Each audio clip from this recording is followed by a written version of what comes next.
Hello everyone, and thank you very much for tuning into my channel. Today we are going to talk about Saudi Arabia. What is happening in the country right now? Why should people in the field of East-West leadership care about what's happening in Saudi Arabia? How easy or difficult is it to do business for foreigners there? What are some of the cultural tips that people should heed when they start doing business in the country? These are fascinating questions that few people can answer. I am going to talk to somebody today who can answer them, no other than Cheryl Obal, intercultural advisor right in the field in Saudi Arabia for the last couple of years and an author of a book about doing business in Saudi Arabia. So Cheryl, thank you very much for being here. Let's see how to do business in Saudi Arabia. My name is Gabor Holch, intercultural leadership coach, trainer, speaker, advisor, living in China for 20 years and now alternating between Europe and Asia. My guest today is Cheryl Obal, straight from Riyadh, Saudi Arabia. Could you please tell us the backstory? Where do you come from? How did you end up in Saudi Arabia? And what is it that you do there right now? Well, first of all, I would like to say thank you to you, Gabor, for hosting me. It's amazing to reconnect with you after a long time, and it's always my pleasure to talk about Saudi Arabia, one of my favorite countries in the world, a place I've called home for several years. And welcome also to all of the viewers out there as well. Okay, so to answer your questions briefly about myself, I'm originally from Pennsylvania in the US, but I've lived all over the world for the last 25 years. I'm a permanent resident of Italy, and I also spent several years in many other countries. For example, India 3 years, South Korea 2 years, Thailand, Japan, Pakistan, and Qatar about 1 year or less each, and of course in Saudi many years. I am a corporate cross-cultural training specialist, having trained professionals in multinational companies all over the world for the last 15 years or so, and also training other trainers. Now, about how I got to Saudi. I first came here in 2016 to work for the University KAUST, that's King Abdullah University of Science and Technology, on the west coast of Saudi near Jeddah. After 4 years there, I went back home to Italy to start my own company, which was mainly dedicated to cross-cultural training and other types of training, mainly for Saudi-based clients and international companies relocating to Saudi. Then after 3 years, I had the opportunity to come back here and work full-time once again. And since I had been missing living here, I thought, yes, this is the time to come back. It's a great opportunity to work for Asfar.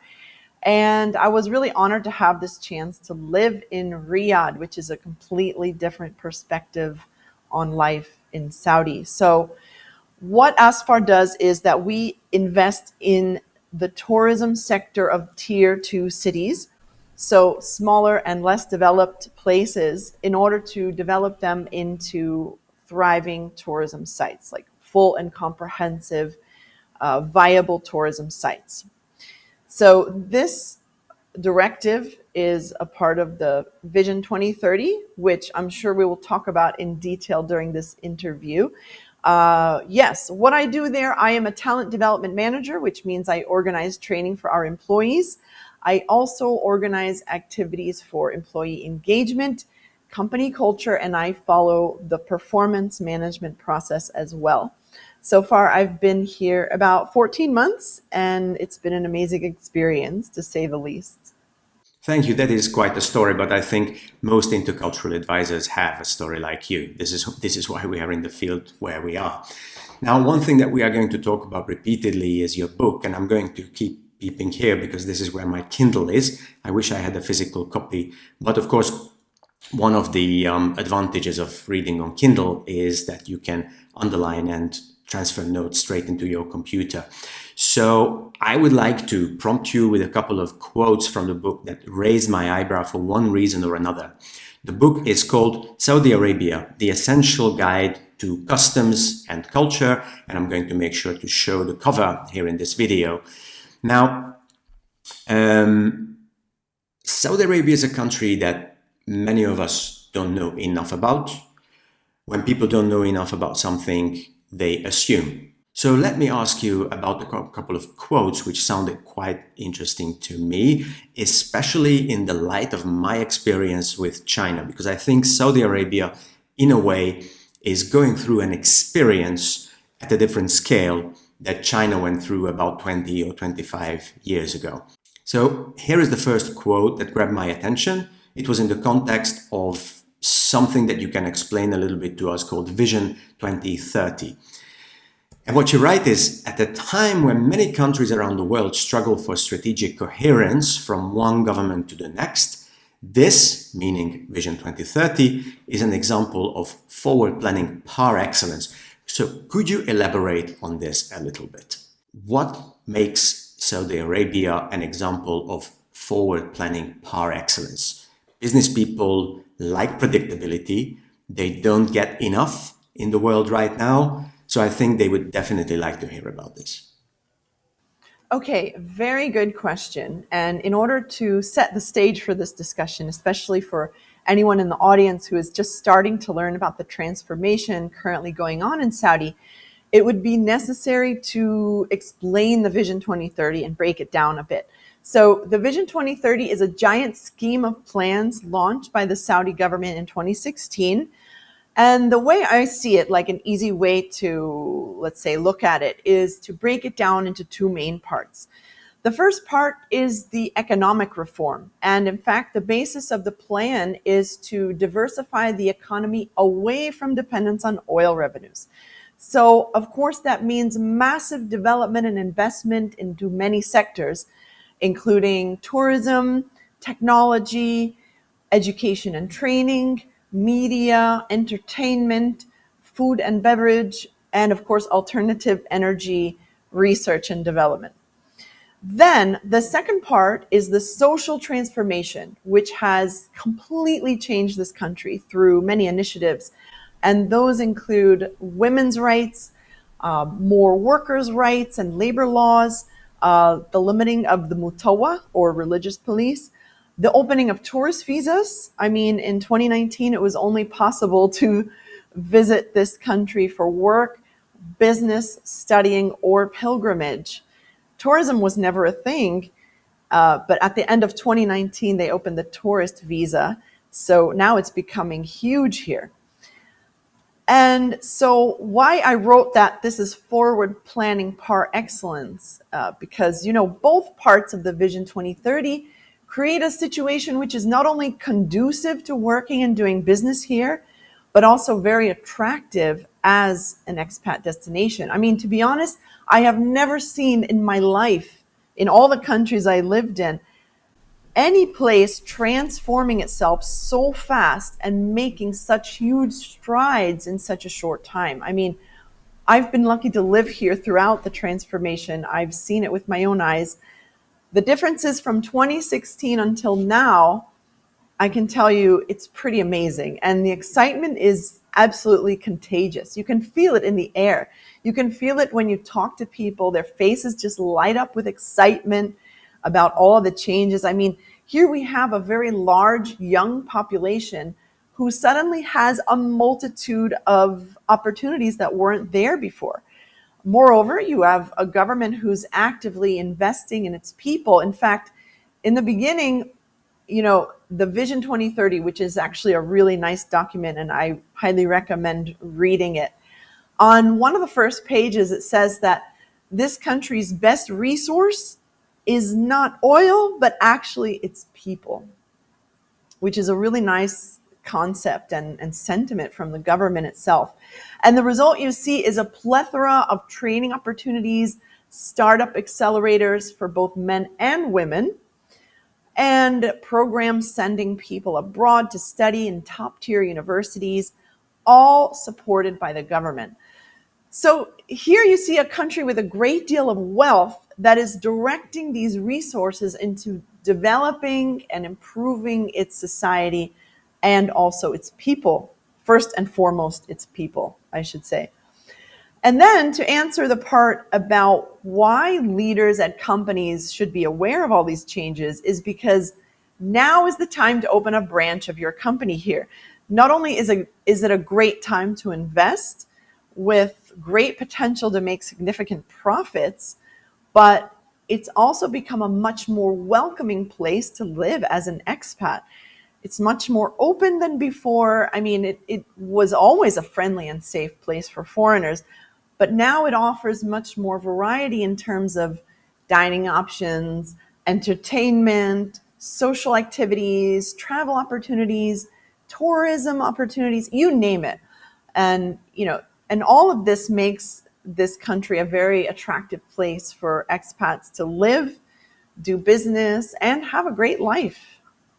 Okay, if this is the case, then this fact alone could place Saudi Arabia on the mental map of business people who do business between East and West. Now, if I sit down with somebody who is interested in investing or branching out their multinational company into the region where Saudi Arabia is, into the Middle East or Arabic-speaking countries, I think their first guess or their first destination in mind would be something like the United Arab Emirates. So what I would like to ask you is, what's the advantage of Saudi Arabia? How would you convince somebody, or how would you demonstrate to somebody that Saudi is a choice worth considering for international business? And let me find a quote that prompted this question. Announced in February 2021, a couple of years ago, this initiative, also known as Program HQ, mandates that all companies wishing to do business with the government of Saudi Arabia must have relocated their regional headquarters to Riyadh by January 1st, 2024. China, where I became an intercultural leadership consultant, had a similar arrangement with special economic zones and what we used to call forced marriages between state-owned companies and multinational enterprises.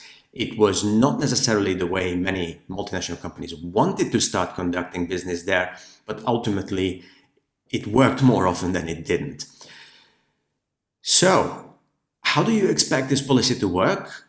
How do you expect it to benefit international businesses in Saudi Arabia and the role of Saudi Arabia as a state that can offer opportunities and connect East with West? Well, this is a very good question. And to answer it properly, I would start by saying that the UAE started this campaign much earlier. I mean, the development and attraction of FDI, this has been going on for the last maybe 25 years or so.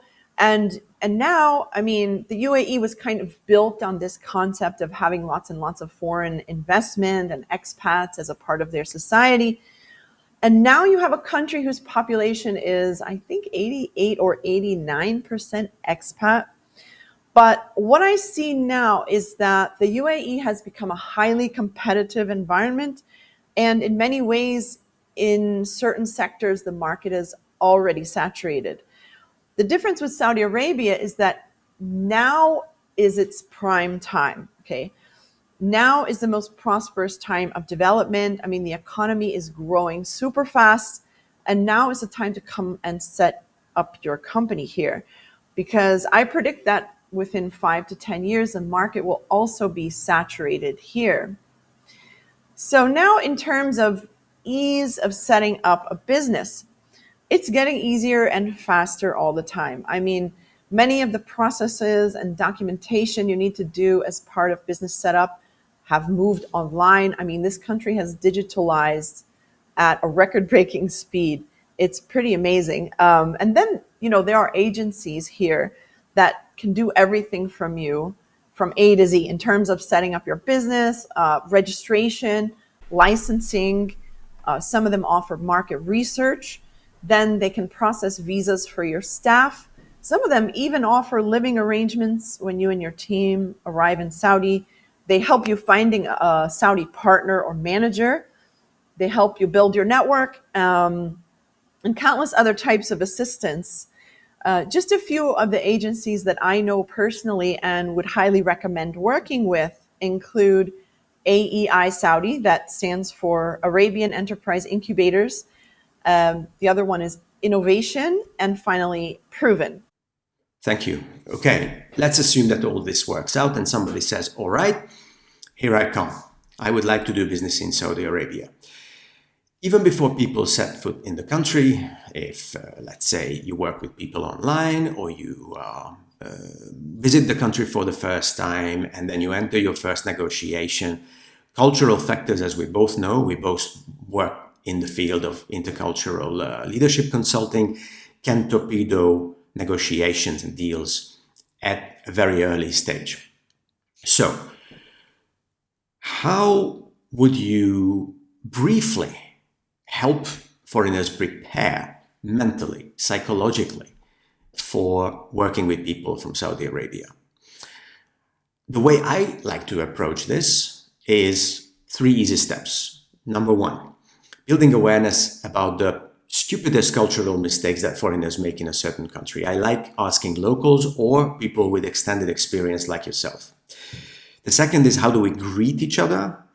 How do we behave in daily social situations? And then the third one is, how do we build trust with people and how important it is to build personal trust with people in business. Again, a quote from your book.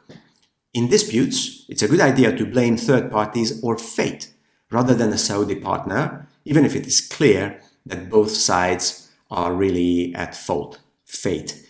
Interesting concept. Please elaborate for us. Gabor, I'm so glad you asked this question because it's a factor that many people overlook. I mean, we know very well, being cross-cultural consultants and trainers, that it's very normal for people to operate according to their own pre-imposed way of doing things, their own cultural code, so to speak. Then they get frustrated when things don't go their way.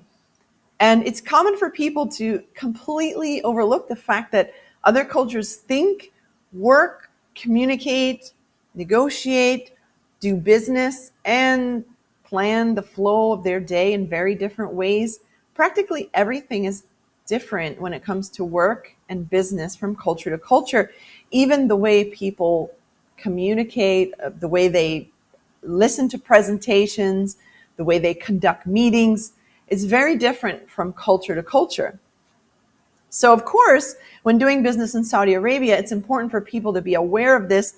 Just like trying to enter any new market in the world, you need to study the business culture and the people before even attempting to do anything there.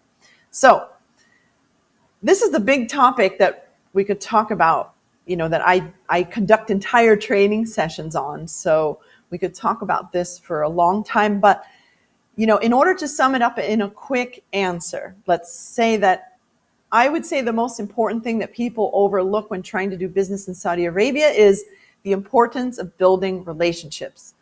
I can't stress enough how important it is to build relationships and trust with people and to take time for doing this. I mean, you mentioned high context, and yes, Saudi is a very high context society. And that means it's also a highly verbal society too. So as much as possible, they like having human contact, and that helps to build the relationship. So, they don't prefer communicating and transacting through email. Of course, email is used a lot, but the better way, if you have the option, is always to talk to people face to face. So the next question on people's minds might be, well, how do I build relationships? Well, there are many ways, but some suggestions are to socialize as much as you can with your Saudi counterparts, spend time getting to know them, find out where you have things in common and build on that. Show them who you are as a human being, apart from the work. I mean, it's important to be an expert in the field, whatever you're trying to do here, yes, but don't try to come here with the idea of just getting things done and then leaving. It doesn't always work so systematically like that. You need to allow time to socialize with them. They may invite you out to dinner, to a football game, to visit the desert while you're here. Take time and go, because first of all, it's an amazing experience for you. Secondly, you will have the chance to spend time and build real bonds with your potential Saudi business partners or contacts. And if you show interest in their culture and their history and listen to their stories, Saudis are great storytellers and they always love a good audience. All of these things will help you build relationships. And the second thing is to always keep in mind, try and go with the flow. It's common for appointments to get canceled, postponed, moved around, and this is normal. You just have to accept it. When you come to Riyadh, you'll understand that, getting stuck in traffic means that you could miss a meeting. You could, have something planned that just doesn't happen because of the sheer distance and the traffic that is involved in getting from one place to another. Things can always come up, right? And you need to be flexible. So please allow for extra time in your schedule for all of these unexpected circumstances. Okay, that brought to mind another place from your book, and I managed to find it, which is about the term Wasta. Here it goes. Wasta is, I hope I pronounce it properly. Wasta is an Arabic word meaning connections or influence. It's a dynamic that exists in every society to varying degrees. Some would say it's human nature. In Saudi society, having connections and relationships with the right people is paramount. If your application was stuck, perhaps due to heavy bureaucracy that once characterized business in the kingdom, you could call a friend at the relevant office and your application was likely to be processed the same day. Okay, now I cannot help but notice the parallel between Wasta and Guanxi, a Chinese term that usually foreigners, when they start doing business with China, practically fall in love with. So everybody wants to master the art of Guanxi and so on, but then they discover lots of things about Guanxi. When they return from China, they realize that connection building is just as important in their own society. And also the trend that you seem to suggest that the tradition of Wasta is changing as the country modernizes. So how would you help international business people understand the concept and even maybe use the concept of Wasta in business with Saudi Arabia? Again, good question. Well, definitely, I think that people who come from relationship-oriented societies tend to do very well here in Saudi Arabia. I think it's the cultures who are maybe too strict in planning and executing plans and sticking to plans. Maybe those who put too much emphasis on time and punctuality and agendas that are not as successful in the Saudi context. And I think regardless of which type of culture you come from, or even your own personal cultural conditioning, your own personal type, the most important mindset is a mindset that is ready and willing to adapt. I've seen in countless situations, expats coming to Saudi from different countries in the world and getting frustrated, stomping their feet and exclaiming, "This is not how it's done," And I have on many occasions had to sit down with these people and explain to them that, well, hold on, maybe that's not how it's done in your country, but this is a different country and it has a different culture, which, although maybe confusing at times, doesn't mean there's anything wrong with that. I mean, cultures are just different. No culture is right or wrong or better or worse than another. Cultures are just different, and it's up to us to adapt. I mean, it's about realizing that this is their country. I am a guest here, so I need to adapt to their ways. Their way of doing things is the norm, not my way of doing things. Thank you, Cheryl. This is fascinating, especially because I can see how deep you went into understanding culture and using it to advise others to do business better with the country.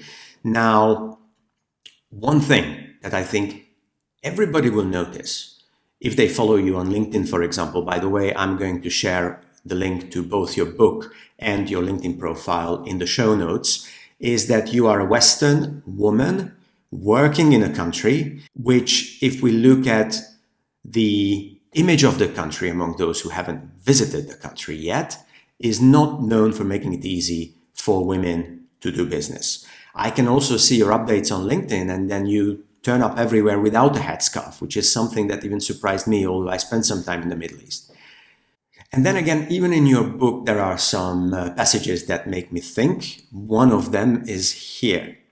Okay, when men and women work together, in fact, you say the politest way for a man to treat a woman he doesn't know is to ignore her, which is okay. So I think here the word ignore already has a little bit of our cultural bias, but I have my tip about how the cultural dynamics work here.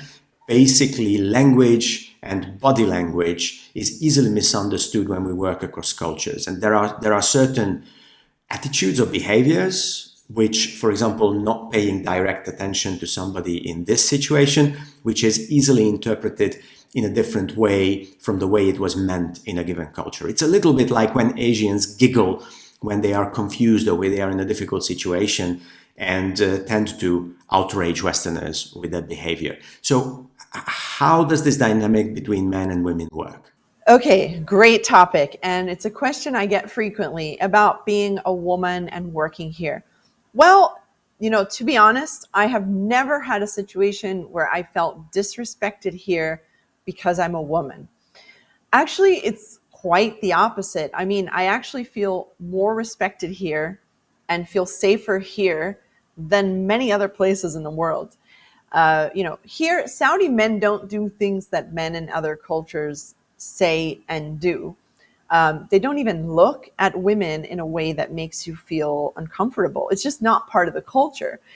Furthermore, there's always this invisible barrier or this kind of like space or gap between men and women, especially in the workplace. So nowadays, as you mentioned, there are more and more women in the workplace, and women work right alongside of men nowadays. No issues. But there is always this barrier, okay? There is no physical contact, usually no handshakes, fist bump, or friendly pat on the back, nothing like that between men and women. There are also lots of provisions in Saudi labor law to protect women, like there are new laws that emerged in recent years preventing harassment in the workplace. And there is a rule that, for example, there can never be one man and one woman in a meeting alone behind closed doors where the two cannot be seen. So either there needs to be a third person in the room, male or female, or the walls need to be transparent glass or something where others can see in. And this is for the woman's protection. So in case anything happens, there's someone who can witness it.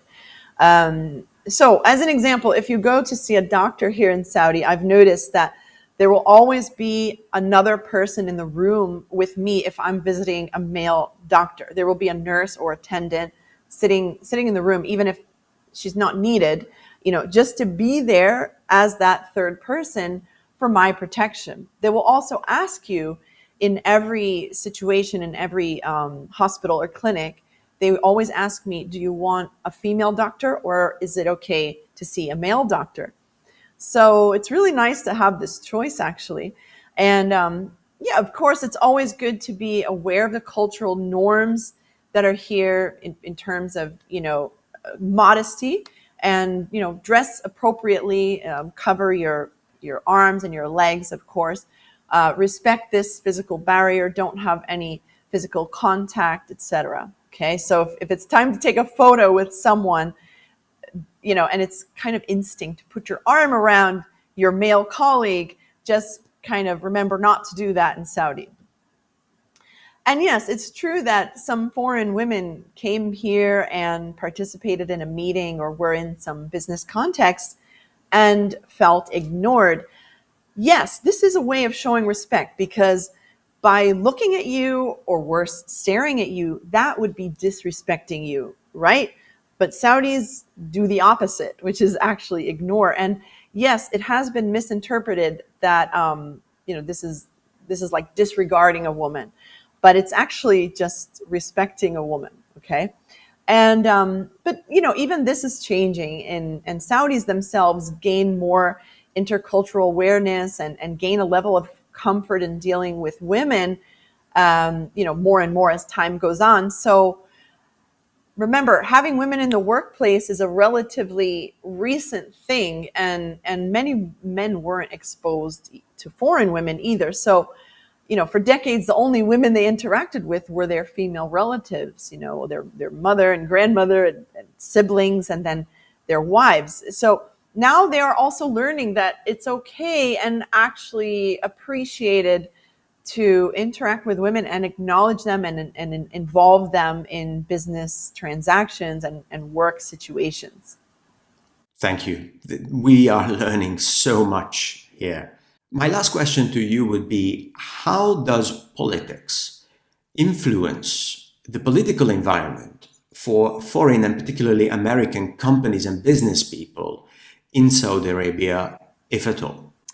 Well, it's interesting that you brought up geopolitical matters. And although it's a complex issue, especially now in the region, and I won't get into any potentially controversial topics, but I will say that Saudi Arabia's position has always been very clear. Their relationships with other countries are purely based on business dealings and economic interests, and whatever political matters are present in the country at the time don't have an effect one way or another on the business relationship that Saudi has with that country. I mean, whether it's Russia and Ukraine or US Russia issues, it won't affect the business interest for Saudi because it really is just business for them. They don't get involved in political skirmishes and always maintain a neutral position in that regard. I encourage you and the viewers out there to watch an interview with Becky Anderson and Princess Rima, who was the former ambassador to the US, in which she stated that we don't engage in the politics of anyone. Even when confronted and asked whether Saudi was siding with Russia, because the US accused Saudi of siding with Russia, Princess Rima explained that their policy is to engage with those they agree with and those they don't agree with. It's purely economics. So Saudi doesn't let their relationships get political. Thank you very much. I have been trying to keep up, but I will have to watch the footage a couple of times until I really digest everything that we were talking about here. Would you like to give us anything else that helps us understand the chemistry, the experience of living your daily life in a country like Saudi Arabia? Anything at all? Thank you so much, Gabor. It was my pleasure to speak with you today. And like I said in the beginning, I'm always happy to have the chance to talk about Saudi Arabia. Like you, my mission in life is to break down barriers and stereotypes and help people build bridges across cultures. So I think I will close by saying that, Saudi is one of those places that unfortunately has had a negative image caused by the media. And once you get here, you realize that everything you ever heard, which created a certain impression for you, was either completely exaggerated, very negative, or just completely false. I mean, from day one, you realize how amazingly hospitable and warm people are, how they will try and do anything for you, how accepting they are, how easy it is for them to relate to and work with foreigners. I mean, I think the common impression is that, oh, well, it's a conservative Muslim country, so they must be closed and they must not really accept me for who I am. But this is not the case at all. And this is illustrated by the fact that they call you sister or brother. I mean, practically from day one. I mean, if they call you sister, it means that they accept you and they consider you as part of their family, regardless of where you come from or what religion you are. I mean, they don't actually care if you're not Muslim. They tend to love people for who they are. And just to close it off, I would like to tell you a story. Yeah, please go ahead. Right. So I walk home from the gym every day and I take the same street. And every time I see this cat who greets me and I feed her and then I continue on my way. Well, one day when I was preparing the cat food, I just happened to sit down on the stairs leading up to someone's house just for a second, while preparing the food before putting it in the street and going on my way. And while I was doing that, the man of the house came home and he said, "Can I help you?" And I said, well, no, thanks. I was actually just feeding this cat, and I'm really sorry if I disturbed you. And he was like, you're not from around here, are you? And I said, well, no, but actually I live just down the street. And then I was like, I'm really sorry, and I'll clean up the cat food. And he just interrupted me and was unconcerned and said, you are welcome. And, this phrase, you are welcome, is something you hear everywhere you go in Saudi. You hear it in the airport, in the shops. You hear it, in cities and in small villages. You hear it everywhere. And, it kind of indicates how they feel about people coming to visit and how they accept you. I mean, here I was sitting on someone's property and caught doing that, feeding a street cat. I mean, that could provoke a very different reaction in other parts of the world. I mean, people might get angry. They might call the police. I mean, in the US, they might pull out a gun. You never know. But here in Saudi, this idea of like disturbing people, or like, this is my property, this is your property, stay away. It's kind of like, well, this is everybody's neighborhood. Doesn't matter who you are, where you came from. It's fine if you sit here or the cat sits here, doesn't matter. So anyway, this is the Saudi mentality. And I always think that stories tell and illustrate cultural values very well. So in conclusion, I always tell people, just come here and experience it for yourself. If you'd like to learn more, please do check out my book, Culture Smart Saudi Arabia. Thank you for mentioning it, Gabor. And once again, thank you to you. Thank you to the audience, and all the best. Thank you very much, Cheryl. I really hope that we will meet in person in Riyadh. And until then, I encourage everybody who's watching this video to reach out. There will be the link to the book. There will be the link to Cheryl's LinkedIn profile and her website. So feel free to reach out to her, or if you have questions to me. I am obviously also going to share the links where you can reach out to me directly. Thank you, Cheryl, once more for the conversation. We are looking forward to everybody's comments and opinions. And until then, find us online and drop us a line.